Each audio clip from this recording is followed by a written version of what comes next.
मुझे दोनों साइड में एनल फिशर है 2 महीने से। प्लीज़ कोई समाधान बताएँ, मुझे क्या करना चाहिए? हेलो फ्रेंड्स, मैं डॉक्टर उमाकांत। ये आज का हमारा यूट्यूब पर पूछे सवालों की सीरीज़ का सवाल है। दोस्तों, जब हम कहते हैं कि हमको 2 महीने से एनल फिशर है, दोनों साइड में है, तो इसका मतलब ये होता है कि जो फिशर है वो हमको एंटीरियर और पोस्टीरियर दोनों साइड में है।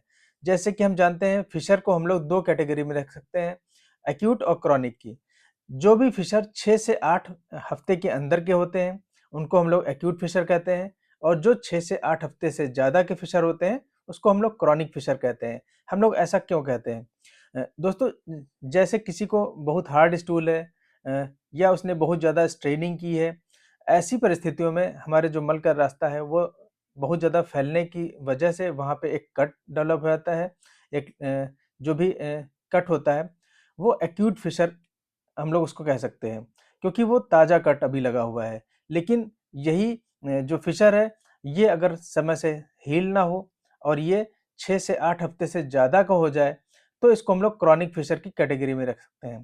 दोस्तों, क्रॉनिक फिशर हम लोग इसलिए बोल रहे हैं, जब भी हमको कोई चोट लगती है, तो वहाँ पर शरीर का जो डिफेंस मैकेनिज़्म होता है, वो उस घाव को भरने की पूरी कोशिश करता है। लेकिन अगर वहाँ पे उस घाव को नहीं भरा गया, या वहाँ पे रिपीटेड इंजरी बार-बार लगती रही, तो वहाँ पे क्रॉनिसिटी आ जाती है और वहाँ पे क्रॉनिक इन्फ्लेमेटरी चेंजेस हो जाते हैं।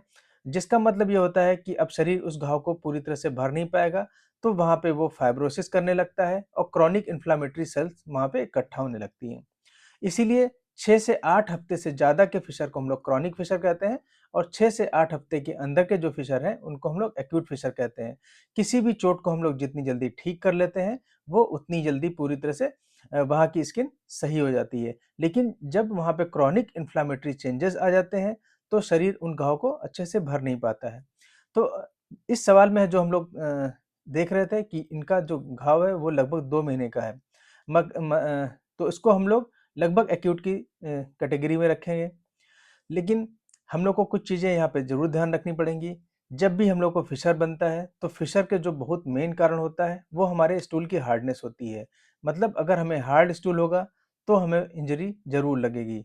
कई बार ये ड्रग इंड्यूस होती है, कई बार हम लोग कुछ कैल्शियम है, आयरन है, या कुछ अभी ऐसी एंटीबायोटिक्स होती हैं, जो हमारे मल को बहुत सख्त कर देती हैं, या हमारी डाइट में अगर फाइबर उतना ज़्यादा नहीं है, या हमारी डाइट बहुत ज़्यादा प्रोटीन रिच है, तो ये सब चीज़ें हमारे जो स्टूल है उसको बहुत ही हार्ड कर देती हैं, और ये हार्ड स्टूल हमारे जो भी मलद्वार है उस पे चोट लगा के फिशर को बनाता है। तो कई बार हमें सिर्फ़ एंटीरियर फिशर होता है, या कई बार हमें सिर्फ़ पोस्टीरियर फिशर होता है, और कई परिस्थितियों में जब हमारा मल बहुत ज़्यादा हार्ड है और हम बहुत ज़्यादा एफ़र्ट करते हैं, तो हमको एंटीरियर और पोस्टीरियर दोनों साइड में एनल फिशर लग जाते हैं। अगर हमको कोई भी फिशर लगा है, तो सबसे पहले हम कुछ होम रेमेडीज़ यूज़ कर सकते हैं।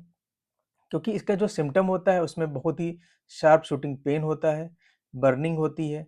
तो जो पेन और बर्निंग के लिए हम लोग सबसे पहले जो जात्यादि तेल है या चंदनादि तेल है, इसको अपने मलद्वार में 1 ml की सिरिंज या 3 ml की सिरिंज से हम लोग इसको पुश कर सकते हैं, सुबह पॉटी जाने से पहले, आने के बाद और रात में। इससे वहाँ पे जो हमारा मलद्वार है वो काफ़ी लुब्रिकेट हो जाता है। जब मल वहाँ से निकलता है, तो हमारे जो कट होते हैं, जो घाव होते हैं, उस पे बहुत ज़्यादा चोट नहीं लगाता है और आराम से स्लिप करके निकल जाता है। इसके बाद हम लोग सिट्स बाथ कर सकते हैं, क्योंकि जब भी हमको चोट लगती है, तो वहाँ की जो स्फिंक्टर की मांसपेशियाँ होती हैं, वो बहुत ही कड़ी हो जाती हैं, उसमें स्पाज़्म आ जाता है, जिसकी वजह से हमारा मल उतना आसानी से नहीं निकलता है, और हमको ऐसा लगता है कि हमें पॉटी करते टाइम हमारा मल कहीं फँस रहा है।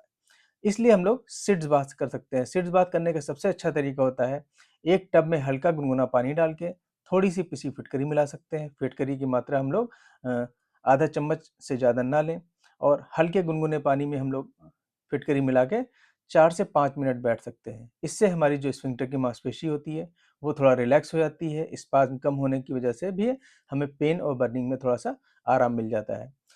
तो पेन और बर्निंग को हम लोग ऑयलिंग से, सिट्स बाथ से और कुछ हद तक डाइट से भी कंट्रोल कर सकते हैं, क्योंकि हमें कई बार फिशर के बावजूद हम बहुत ज़्यादा स्पाइसी खाना खाते रहते हैं। तीखा, चटपटा और जो खट्टा खाना होता है, वो हमारे स्टूल को और ज़्यादा एसिडिक और इरिटेंट करता है, जिससे हमें पेन में उतना आराम नहीं मिलती है।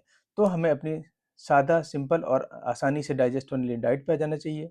तो 3 उपाय हम लोग तुरंत कर सकते हैं। सबसे पहले उपाय होता है डाइट, दूसरा सिट्स बाथ और ऑयलिंग। ये 3 उपाय से हम लोग को लगभग काफ़ी हद तक आराम मिल जाता है। कुछ पेन किलर्स भी हम लोग अपने आस-पास से लेके खा सकते हैं अगर बहुत ही ज़्यादा पेन है। लेकिन अगर कुछ दिन करने के जैसे हम इसको 1 या 2 हफ्ते करते हैं और फिर भी हमको आराम नहीं मिल रहा है, हमें ब्लीडिंग हो रही है, हमें पेन बहुत ही शार्प शूटिंग हो रहा है, बहुत ही सीवियर बर्निंग हो रही है और स्फिंक्टर स्पाज़ बहुत ही ज़्यादा है, तो हमको तुरंत अपने आस-पास जो भी डॉक्टर हैं, जो भी एनोरेक्टल में प्रैक्टिस कर रहे हैं, किसी छाछ-सूछ सर्जन को हम दिखा सकते हैं। तुरंत हमें उन डॉक्टर से मिलना चाहिए, अपनी डायग्नोसिस को कन्फर्म करना चाहिए और वो जो भी आपको सही इलाज होगा, जो भी सही उपचार का तरीका होगा, वो आपको बताएँगे। तो ऐसी परिस्थितियों में हमें अपने डॉक्टर को फ़ॉलो करना चाहिए। शुरुआत में हम इन घरेलू उपाय या डाइट से रिलेटेड चीज़ों को कर सकते हैं, लेकिन अगर सिम्पटम कम नहीं हो रहे हैं, तो हमें तुरंत ही अपने डॉक्टर से मिलना चाहिए।